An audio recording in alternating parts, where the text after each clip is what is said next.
Okay, so I'm sure we're live. All right, so you are all welcome to TIP Annual Conference. This is day 4. If you've been here, you will know that we've had lots and lots and lots of awesome moments at the TIP conference. So if you're just coming on, you can just say hi. Today we are on day 4. So today we're starting with Dr. Jennifer, all the way from the US. So I'm going to just read a bit about Dr. Jennifer, and then we can just leave the stage so that Dr. Jennifer will be speaking to us on how to talk to your teens about drugs and other risky behaviors at the TIP Annual Conference 2020. So you're welcome here again. And I'm so glad to be your host from the Intentional Parent Academy. My name is Wendy Ologe. I'm the founder of the Intentional Parent Academy, and this conference is brought to you by the Intentional Parent Academy. So this is a bit about Dr. Jennifer. But today we're going to be going from Dr. Jennifer at 3 p.m. We go to 5 p.m. where we'll have Barrister Taiwo Akinlami from Nigeria, and then we will have at 5 p.m. Then we will have at 7 p.m. Taiwo Iyotin from Lagos, Nigeria as well. And to close the day, we're going to be having at 10 p.m. Laurie Sims from the USA as well, from Florida to be precise. So here is just a few things that you want to know about Dr. Jen. Dr. Jen is an author, she's a speaker, and she's also the creator of Teen Speak. All right? It's a passion to educate, empower, equip, and devoted parents to achieve positive, trusting, thriving relationship with their teens. It's 100% possible. That's what she's showing you today. She's also a nurse practitioner. So Dr. Jenny is going to be speaking a lot from the point of science, all right? So those of us that have a science background, we like to speak from the point of science. Okay, so, and she's also the founder of our nation's leading teen risk screening system. She will combine science, years of experience, and lots of love to be helping you in what you expect, that you're going to be expecting from your teen, and strategies for enjoying teen years instead of just trying to get through them. She has helped thousands of parents go from surviving to more than thriving as they finally get to understand their tween and their teens, to embrace their imperfections, to communicate with less sarcasm and eye rolling, and welcome the teen years for what they really are: a formative, exciting, life-changing time. All right, so Dr. Jenny is on Instagram. We actually met on Instagram, interestingly. So, I tell you that the world is a global village. So I'm going to be stepping out of the studio, and we're going to be letting Dr. Jenny talk to us. How do we talk to our teens about drugs, sex, and other risky behaviors? This is the Intentional Parent Conference. We are right here on day 4. Thank you, and welcome here, Dr. Jenny. Great. Thank you so much. I'm super excited to be here today, Wendy. Thank you for the introduction. And it's been such a great conference so far. Amazing speakers and information. So I'm hoping to add to all of the greatness that you've already brought. So I do have some slides. And a part of that is to make sure that you can see I have examples and different scenarios, because I know as parents, we struggle with wanting to do the right thing and wanting to connect with our teens. So part of having the slides is to give you some additional information. So let's kind of get started with all of this. A really good place to start is really with us as parents. So what are our influence on our teens? Sometimes we feel like we don't have any influence as they get to be tweens, that 9 to 12, and then older. teen years, it feels like we have less and less influence.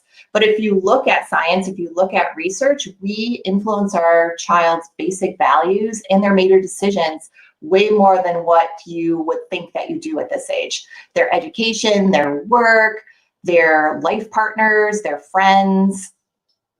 It might not feel like it when they hit the teen years, but the stronger your relationship is, the more influence you'll have. And the way to really build that relationship is have good communication with your teen.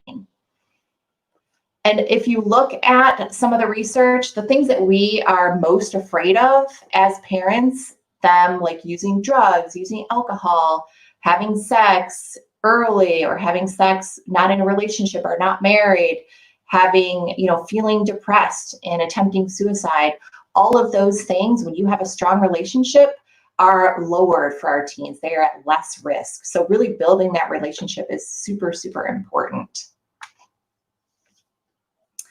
So how do I get there? So how do I get my teen to talk to me? That's a big question that I get a lot from parents.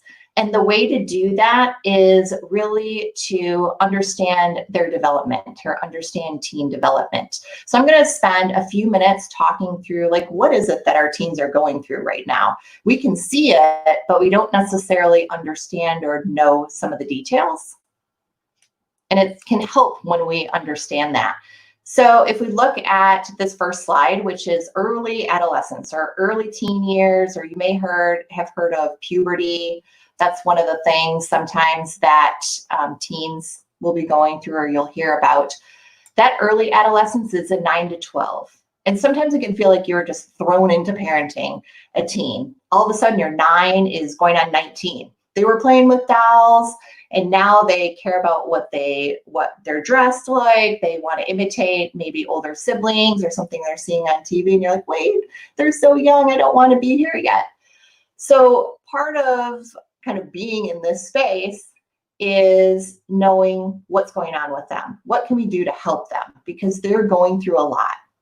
We feel sad because you can see on this list here, they don't want to hold our hand anymore when we're going out. They don't want to give us a hug. That seems toxic almost to them sometimes.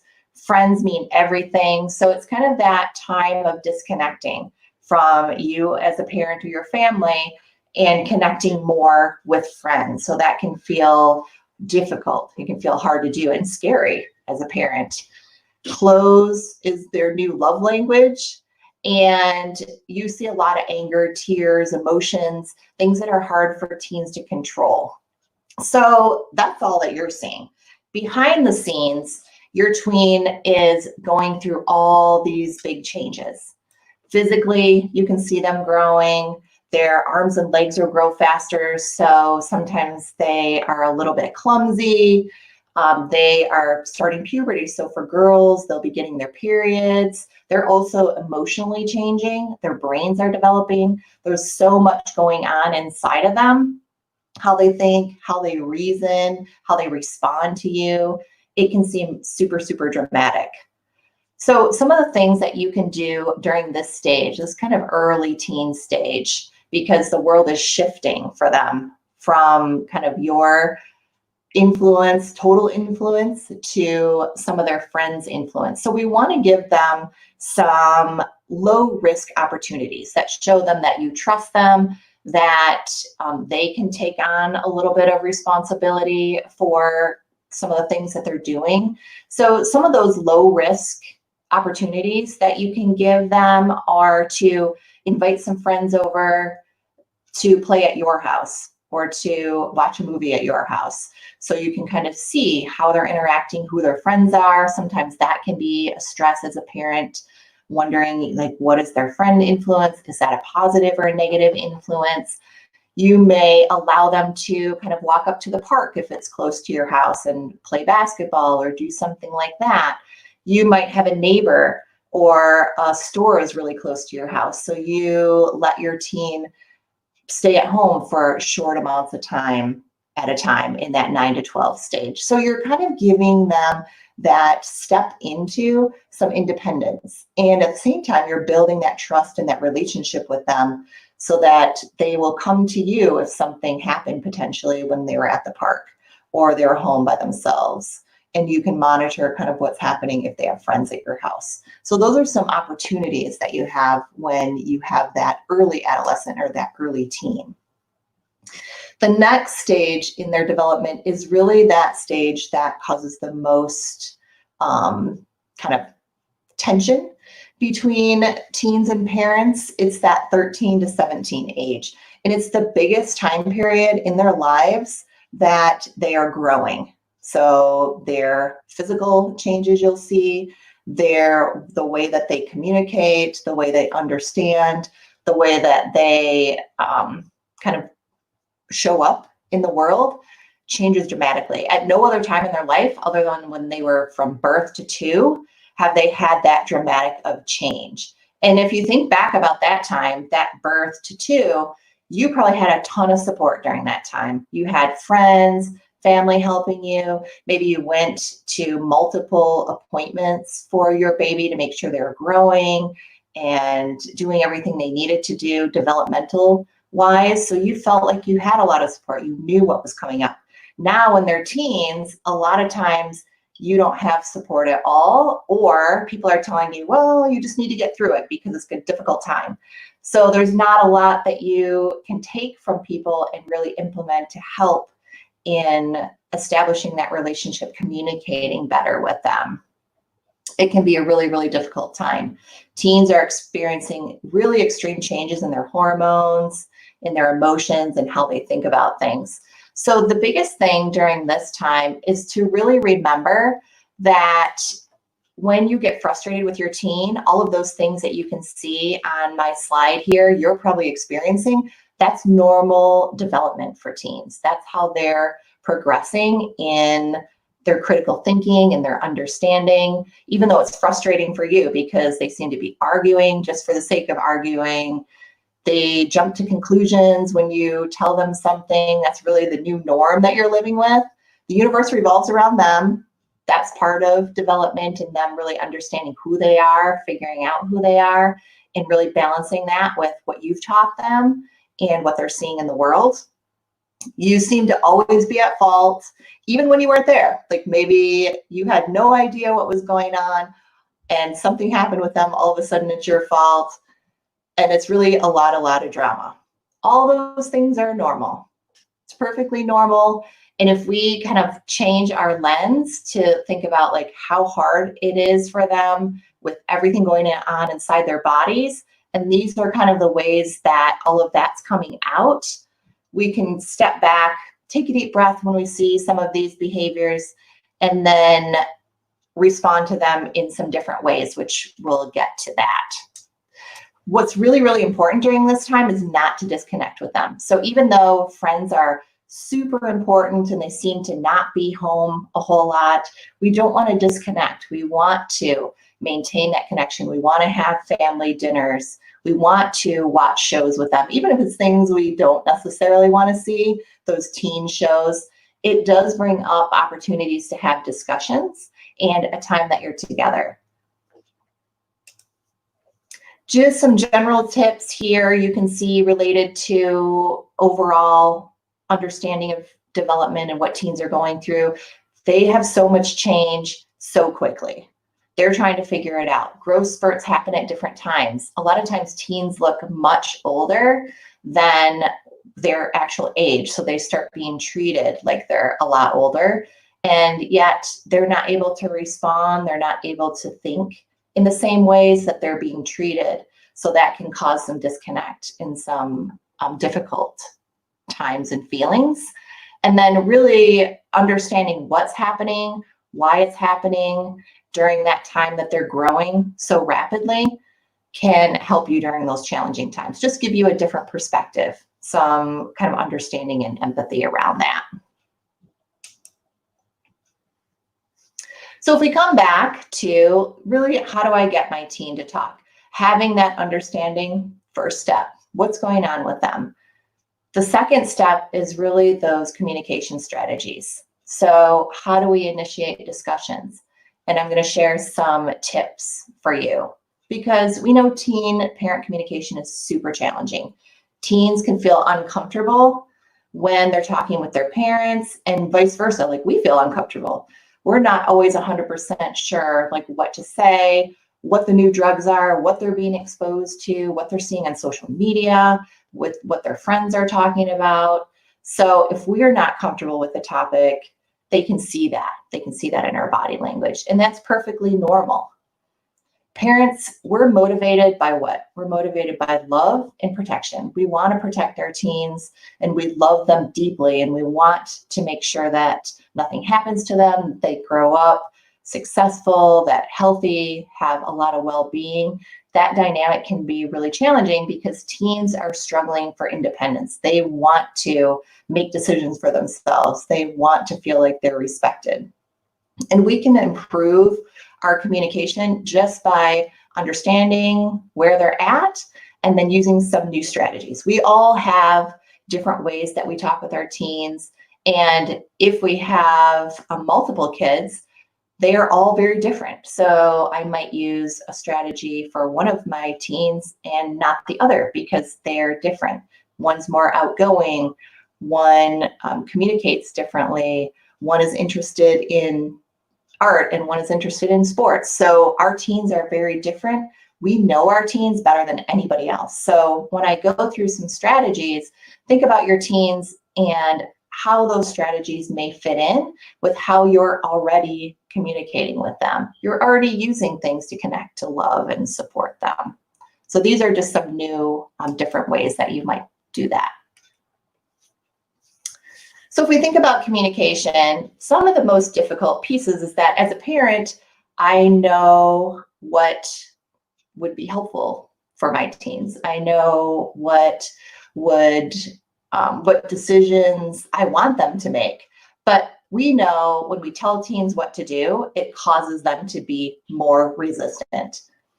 If that wasn't the case, if teens like did whatever we said, and we didn't have to worry about anything because we could tell them not to use drugs, not to have sex, we know they'd listen to it, none of you would be on this conference because our lives would be pretty uneventful. It wouldn't be challenging at all.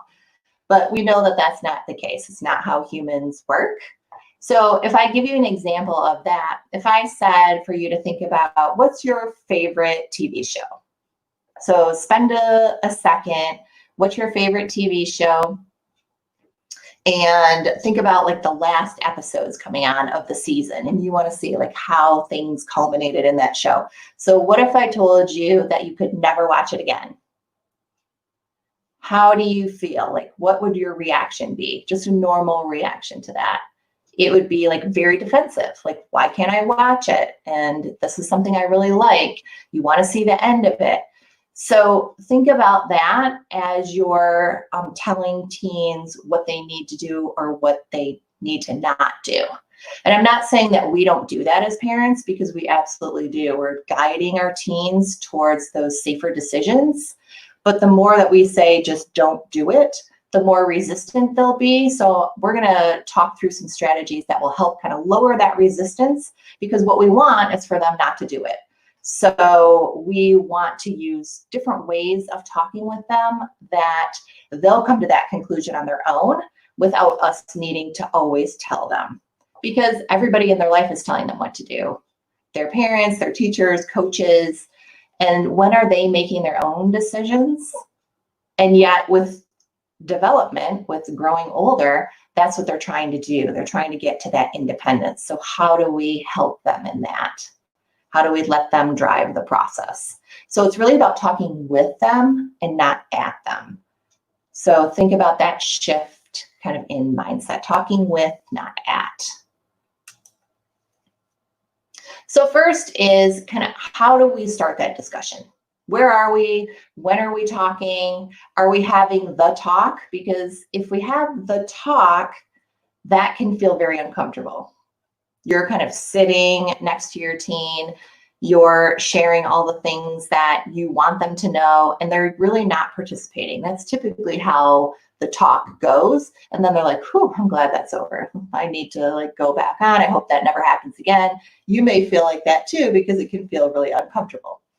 So finding those times that you're always sharing and talking versus having the talk is super important. So what are some of those times? If you can type into the comments, what are some times that you feel like you can really connect with your teen, that it's naturally conversations come up, and it might not always be something like talking about sex or talking about drugs. Maybe it's talking about their day at school or at a club, or how they were in a sport. What are some of those times? An example might be, just to get people thinking, is like when you're cooking together. You're not looking at each other, you're doing something at the same time. That usually makes it a little more comfortable and easy for teens to start just bringing up day-to-day subjects and opportunities. So if you think about other times, type into the comment anything that you can think of that are easier times to connect with your teen and have some discussions.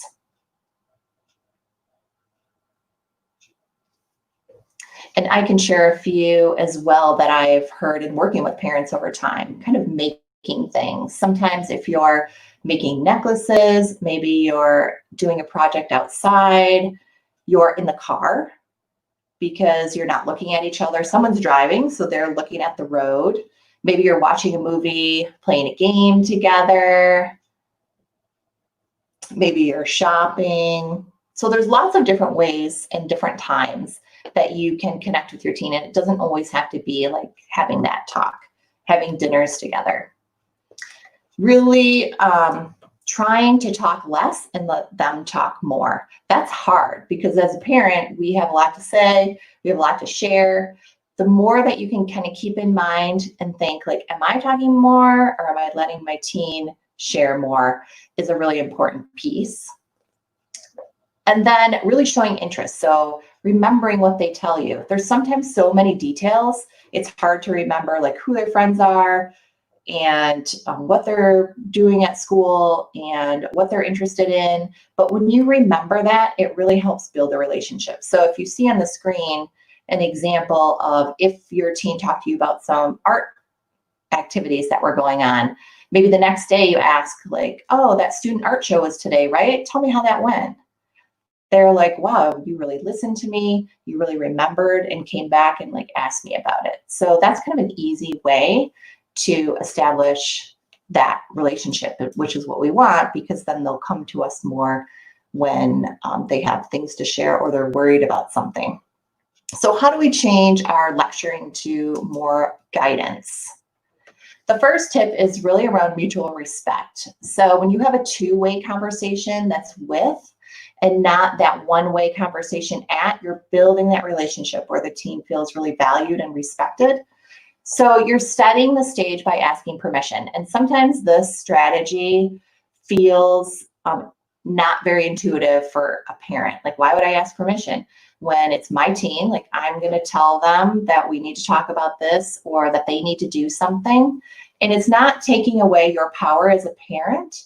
It's really letting them kind of say, like, yes, I'm ready for this conversation. Sometimes maybe they just had an argument with their friend, maybe something else is going on, and all of a sudden you want to talk about something. It doesn't feel like it's going to be a hot button topic, but they're like exploding. So setting the stage with asking permission, like maybe, can I share something with you before you tell a story or give a lot of advice, can be helpful, because teens typically will say like, sure, I guess. They're not going to be like jumping up and down like, yes, I can't wait. But what human nature, what you see with science is that when an individual gives you permission, like, can I share something with you? And they say yes, in whatever way, they're more open to hearing what you have to say. And that's our goal as parents. We want them to hear what you have to share, what you have to say. So just the act of the teen responding can cause them to be more open to hearing you. That may or may not be a strategy that feels like it would work for you. Suggestion. You also could say something like what you see here, the second example on the screen. I'd like to talk to you about your plans this weekend. When's a good time? So it's not saying, can I? It's saying we're going to, and what works best for you, because I want you to be in a place that is going to lower resistance, because maybe going out for the weekend has been an issue or plans, and they want to do something that you don't want them to do. You want to lower their resistance to start the conversation, because you know it probably is going to get to a different place potentially in the discussion. And then showing empathy, really understanding where they're coming from. Showing empathy doesn't mean that you agree with what they're deciding to do. It just means that you understand where they're coming from. So the example here, it's hard to say no when your friends are saying yes. 100% that's true. If someone's doing something, it's difficult to go against that. We're just saying we understand that. Then we're bringing in that next piece.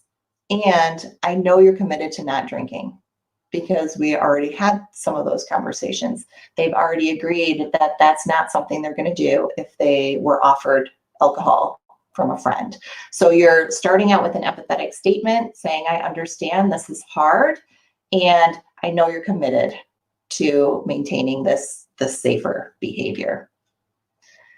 And we know people are not perfect. We're not perfect. Our teens are not perfect. Try to be on your teens' team, even when they make mistakes. So maybe they went to a party, there's alcohol there, they didn't leave, and that was the plan that you had. Okay, this happened. There's consequences to that, or outcomes related to your parenting and what those consequences would be.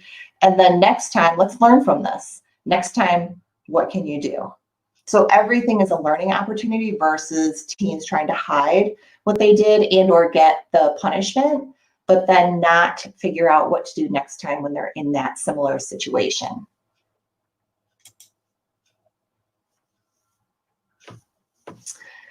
So talking with and not at is a really important piece.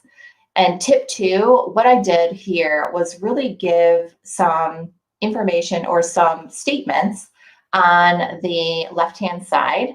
So talking at statements. These are all statements that we've done, that we've said, or that we want to say, because again, we want to love and protect our teens.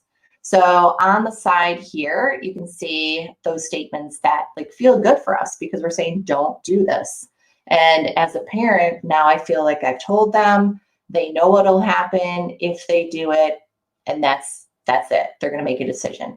But what we haven't done is help them think through how to not do those things.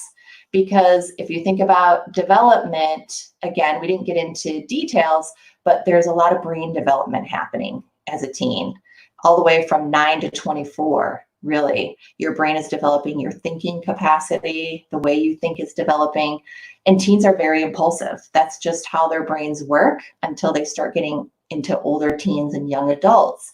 So they may think like, okay, don't text and drive. That's the first example there. They may think, okay, I'm not going to do that. Like, I don't want to. I know it's dangerous. I'm not going to text and drive. Then when they're in the situation, they're driving, they hear the dings on their phone. There's all this unwritten rules of having to respond to friends like immediately on text, that they end up doing it because they didn't plan ahead. So if I say don't text and drive, automatically my teen's going to say, of course, I'm not going to text and sure. No, because they want to use the car. But what if I said something different, what you see on the right? What if I'm talking with them? I want them to tell me more. So what would it take for you not to text when you're driving? And then let there be a little bit of silence. Let them think about that, because teens are used to adults just talking at them, telling them what they need to do, and they are really good at tuning that out. But letting you think, like, they'll nod and all that. But if you ask them after, like, hey, what did I say? They probably won't be able to come up with a whole lot of information. So you want them to talk, because the more you say something out loud, the more you're going to follow through with that. So if you say to them, what would it take for you not to text when you're driving? Let them think about it for a minute. They may come up with some ideas, like put the phone in the glove box, turn it on do not disturb, turn an automatic message on for friends when they text me that says, I'm in the car and can't respond. Getting over all of those motivations of why they would be texting in the first place. So that's the idea of the talking with and not at. So if I tell my teen, don't have sex, they'll agree with that. Same with the texting. Most teens would agree with that, just so that they don't have to have the conversation with you. But what if I said something like what you see here? Having sex is a big decision. I really care about you. I want to protect you. I hope that you'll wait until, and then whatever your family values are, I hope you'll wait until marriage. Those are my motivations. So I'm sharing some of those with my teens so that they don't feel like I'm just trying to control them, because that's what teens think. We want to control. But really what I want to do is guide. I want to have them consult me on some of those things that they're struggling with or they're considering. So I'm guiding them. I hope that you'll make that decision. And then you keep the conversation going. It doesn't just end there. So you're still the parent. You're still sharing. What would the punishments be? What would the outcomes be? What would I say next? But really, we want our teens to be telling us what they think so that we have more of an idea. What are their motivations? What have they heard? What have they not heard? How would they do it? How would they keep themselves safe? So the next example is, you better not be drinking at that party. Well, we all say that. We all want to say that. Instead, say, how would you handle being offered a drink at a party? Now you're getting them to think. Now you're getting them to plan. How would you handle that? You can still get to the point of like, if I find out you're doing that, these are the consequences to that. But you're starting out in a way that's helping them plan for the future. You're really helping them develop their skills, their thinking skills, their brain, and they'll keep those skills through young adult and beyond, and it'll help them in life in general. They'll be thinking through, okay, if I do this, if I'm in this situation, how am I going to handle that? You may say something like, why did you close your iPad so fast? So maybe you walked in the room and like they closed their computer or they turned off whatever they were doing. Instead of saying that, because why sometimes will have automatic defense, you might say something like, it looks like you were watching something you didn't want me to see. And then let them respond to that. And then from there, you might ask a question. You might bring something else in. Like, sometimes when you're looking at social media or you're searching the web, things pop up because of your age, advertisements, all of that. You might have clicked on it and not even knowing what you are opening. So not everything you see is, one, something that I would want you to see, and two, I know that you're not just searching for those things. So let's talk about it. What did you see? Well, how did that make you feel? And then the dreaded, like, we need to talk. So if you hear or say, we need to talk, that automatically puts up defenses and will cause some resistance. So maybe like, I'd like to talk with you without any distractions. Like, when is a good time for you today? And some of that will depend on your teen as well. These are examples that you can use as you feel comfortable and as you feel like it fits with the teens that you're taking care of in your life. Some will work better for others, and some will work better for your daughter, some will work better for your son, just depends. So the next tip is really fostering that self-esteem or that self-worth, because teens who are told or who feel they aren't good enough are more likely to use substances, report depression and anxiety, and have sex at an early age. And those are all the things that we don't want. We don't want them to do because we want to protect them. We love them. So if we can keep a focus on a positive view of our teens and share their strengths that we see in them, that can make a huge difference in fostering that self-esteem. Because a lot of times what we're seeing or what we're saying to our teens are all the things that we want them to change. All the things that we see, like, oh, you need to grow in this way. You need to clean your room. You need to get better grades. You need to A, B, and C. And we're not necessarily sharing back the strengths that we see in them. And that can be super powerful. It really empowers them to take care of themselves, to value themselves. When they feel in control of their own decisions, they're planning for risky behaviors, they have high self-esteem, it increases the likelihood that they're going to make safe decisions. And that's what we want them to do. So if we reflect their strengths, if you see this example on the screen, we might say, you believe in taking care of yourself. Most teens make decisions impulsively, but you're making a plan on how to refuse alcohol if it's offered to you. That's a strength. Like, you really believe in taking care of yourself. If teens are planning for situations and talking with you in a respectful way, like, you're being really respectful right now. And I appreciate that. I feel like we are able to talk this through without getting angry, really pointing out those things that you see that they're doing positively. And then listening. So I brought up listening earlier. That can be some of the hardest things that we're trying to do. Teens really are looking for us to listen. They will bring us their problems.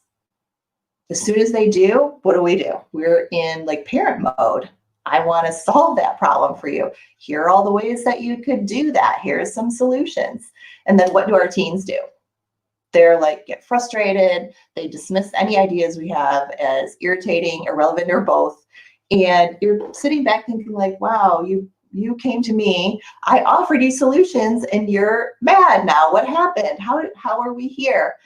But the reason is that it goes wrong is that we're not giving our teens what they're looking for. They want to be able to share more. So they brought us an issue.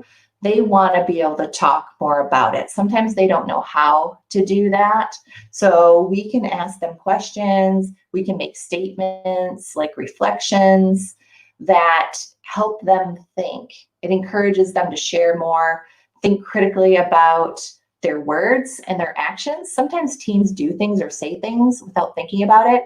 And then if you make a statement back to them based on what you heard them say, and they're like, oh, well, I didn't mean that. This is what I meant.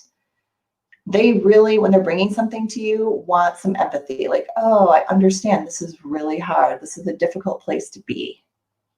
What do you think you should do? Many times they just want to get it off their chest, and that alone helps them feel better. So really listening, helping them process, super important. Then you can ask questions to get them talking.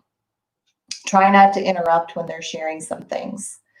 Take a deep breath, try to relax, and think about your role as facilitating the conversation so they're doing more talking, because we want our teens to talk to us.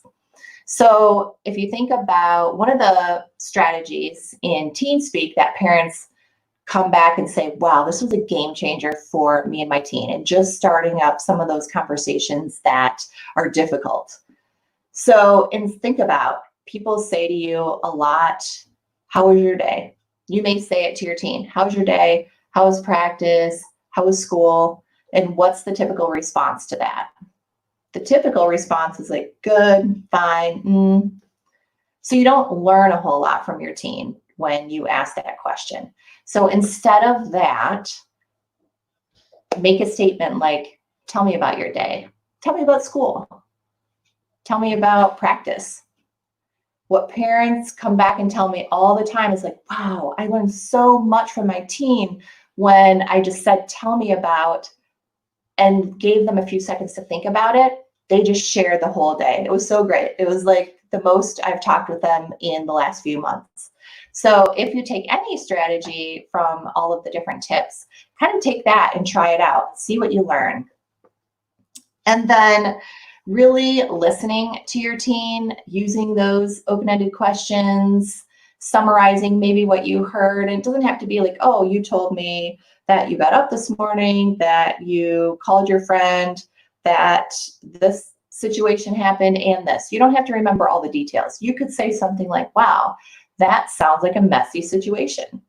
Whatever the difficulty was going on with teens. It might have been related to relationships. So they're heard about something in school, or that somebody had sex with another person and now everyone's talking about it. You could summarize that by saying, that sounds like a messy situation. What would your reasons be for waiting to have sex?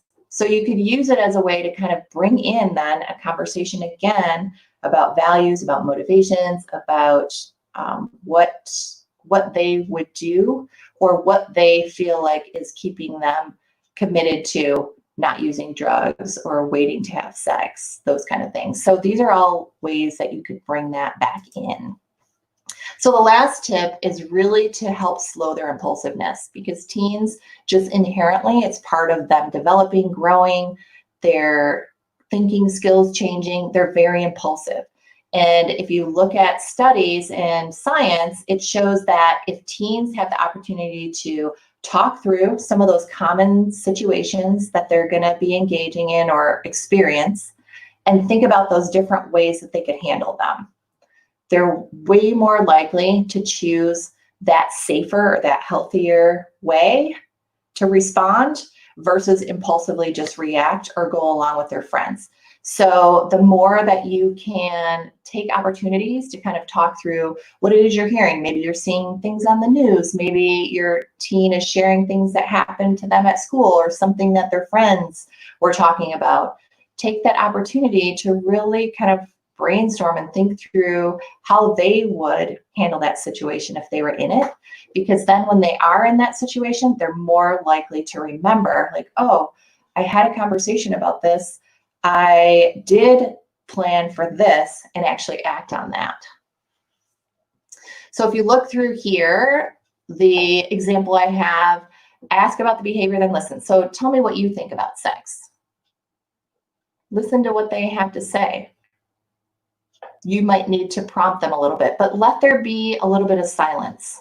And if they say, oh, I don't know, say, well, take a few minutes and think about it. I really care about what you think. So give them permission to think about it. And teens are also uncomfortable with silence, so they're not going to just sit with you in silence for an extended amount of time. So it's helpful when you say, you know what, I'm going to wait, like take a few minutes and think about it.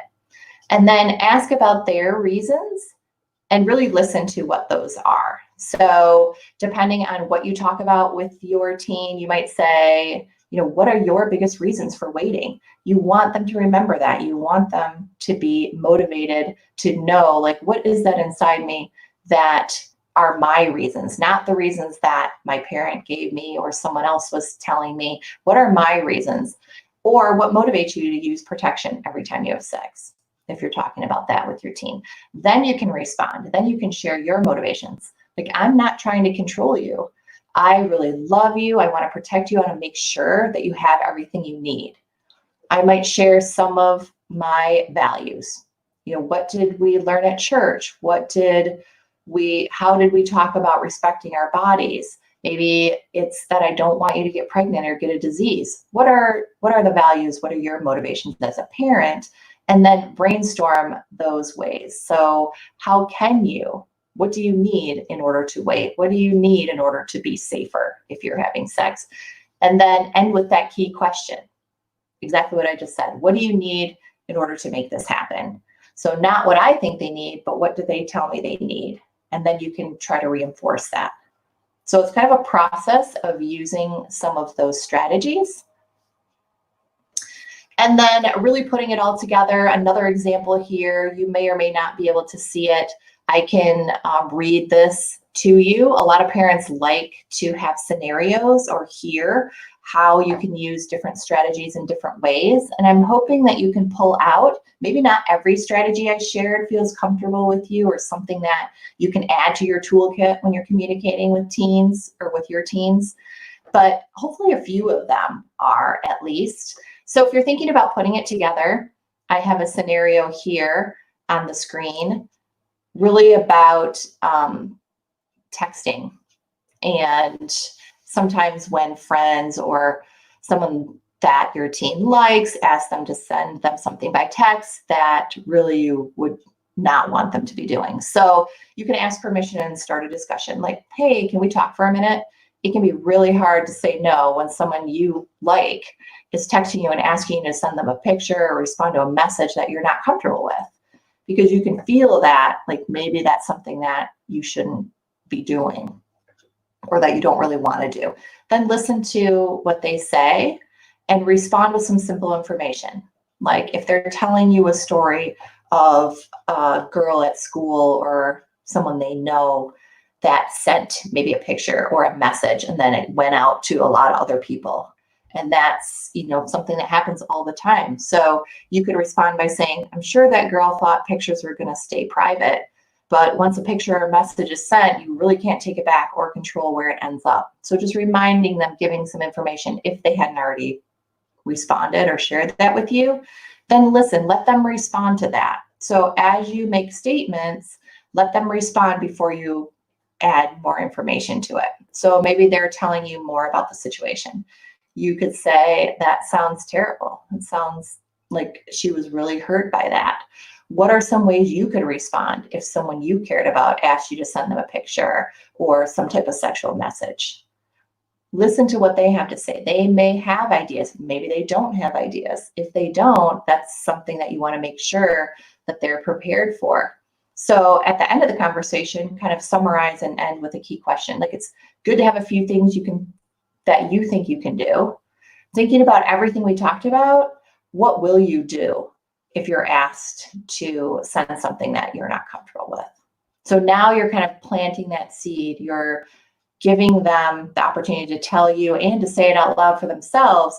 What will you do? So if they're encountered with that situation, they have a plan already. They've thought through it. Sometimes you might not be around to ask. So maybe they got a text, you're working or you're somewhere else, and they're going to want to respond to it right away. And they need to have something that they've thought about ahead of time to help them with that impulse to kind of just respond or send a photo potentially. So I have a very short video that kind of outlines some of these steps. I think it's about a minute or so that I have up. Okay.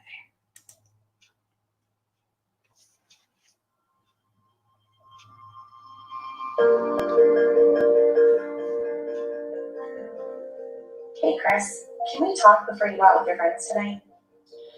Yeah, I guess. I know it can be really hard to ignore texts while you're driving, and I know how much you care about yourself and your friends. Yeah, I know. So what do you think you could do to not text and drive? I don't know, maybe not look at my phone? Have you ever thought about maybe putting it in a glove box or turning it on Do Not Disturb? Yeah, it's a good idea. So what do you think you could commit to tonight when you're out with your friends? I'll put it in the glove box. Okay, that sounds great. All right, well have fun and don't forget to text me when you get there. Okay. Thanks, Mom. I'll text you. But now we'll try.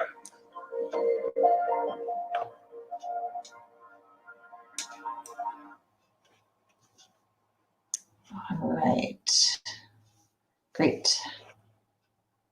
So that video kind of just showed, again, another scenario that you can, if you're talking about texting and driving, that you can think about putting those different strategies into place or starting to use some of those. So we have lots of resources that you can find. TeenSpeak, I kind of shared as I was presenting some of those tips, specific strategies like open-ended questions, using affirmations or strengths, and reflections, kind of making those statements.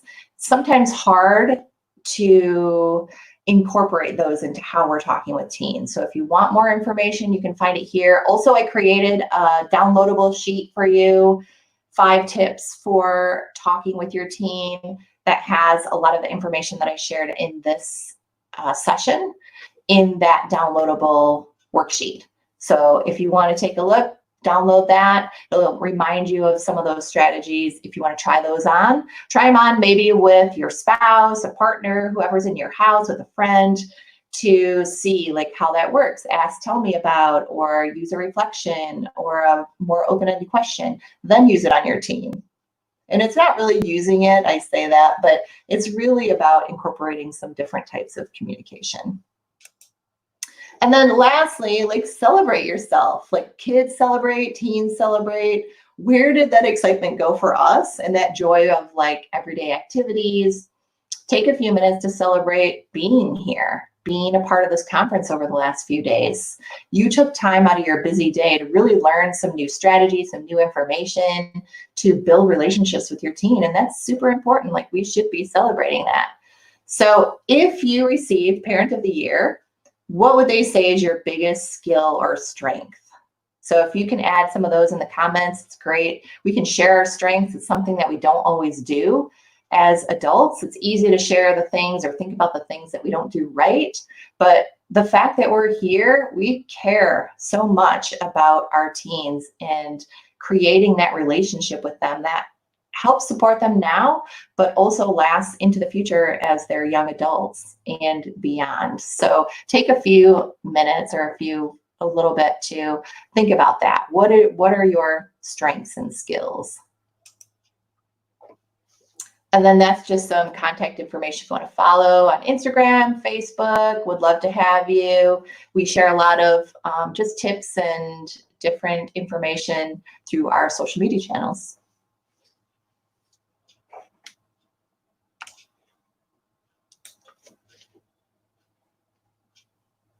So I think that's about the time, right, Wendy? Yes, you're right on time. Well done, Dr. Jennifer. That was so valuable. Too many valuable tips right in there. Definitely, I'm sure a lot of parents will be checking out that website to be able to download and also go through one of those stuff. So please, if you have questions, you can type in your questions right in the comment section.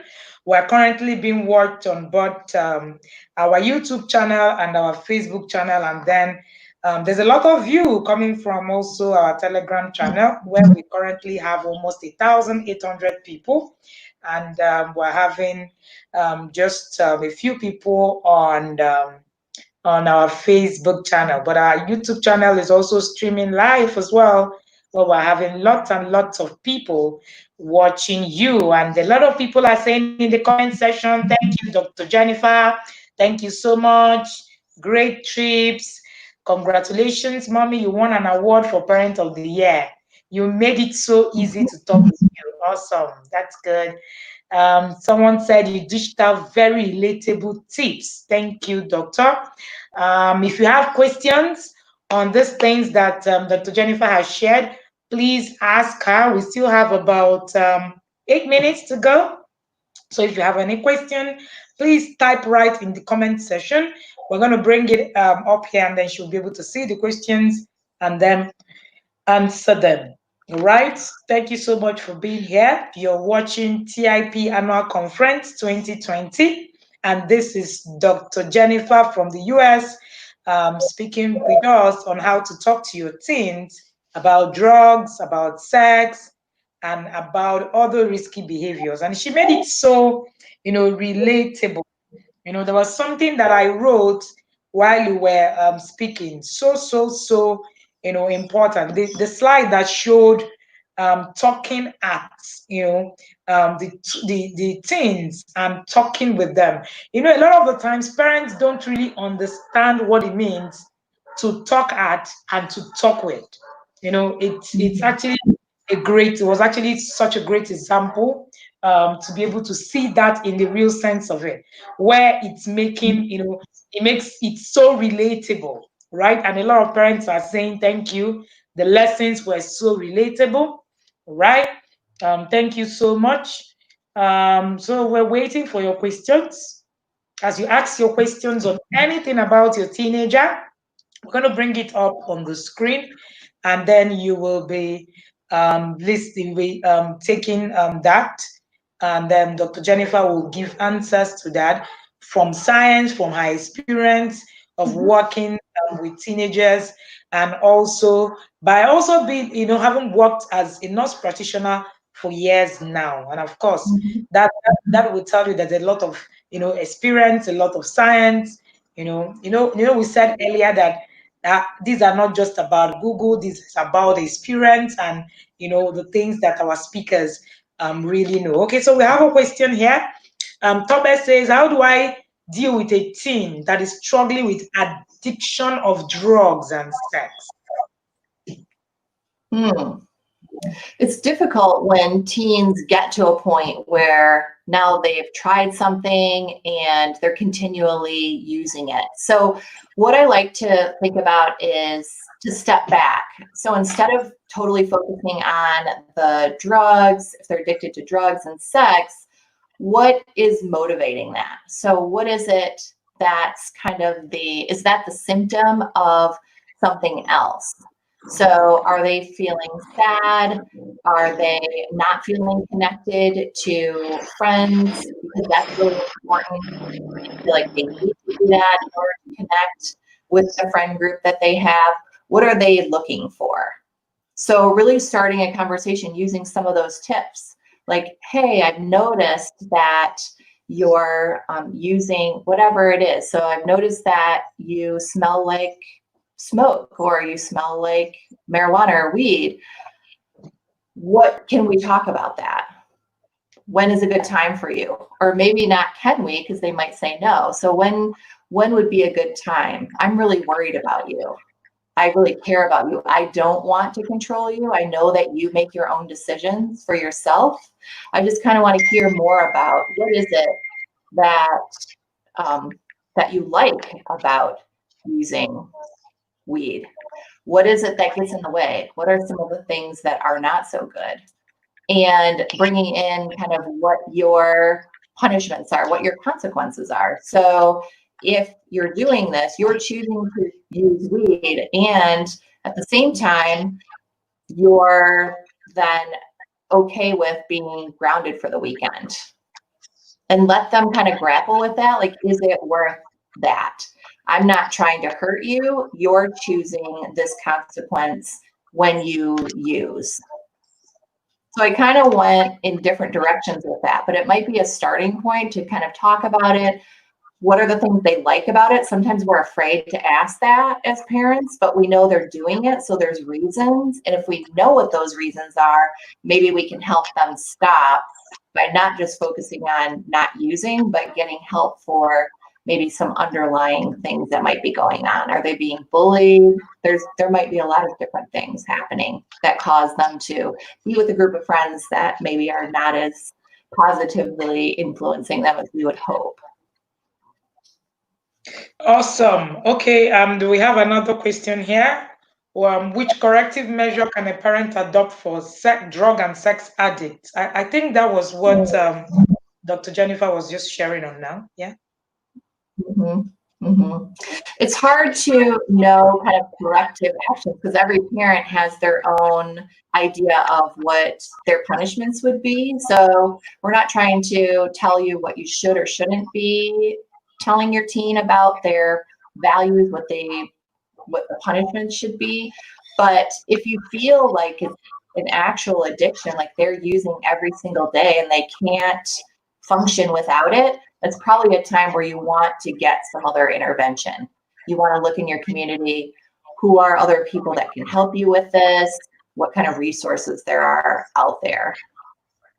And then be that support person. Like, I want to support you in your recovery of this.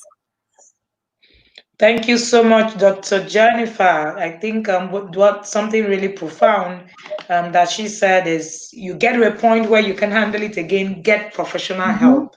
It's very, very important that you look at it. It's not something that you can deal with connection, with talking at home.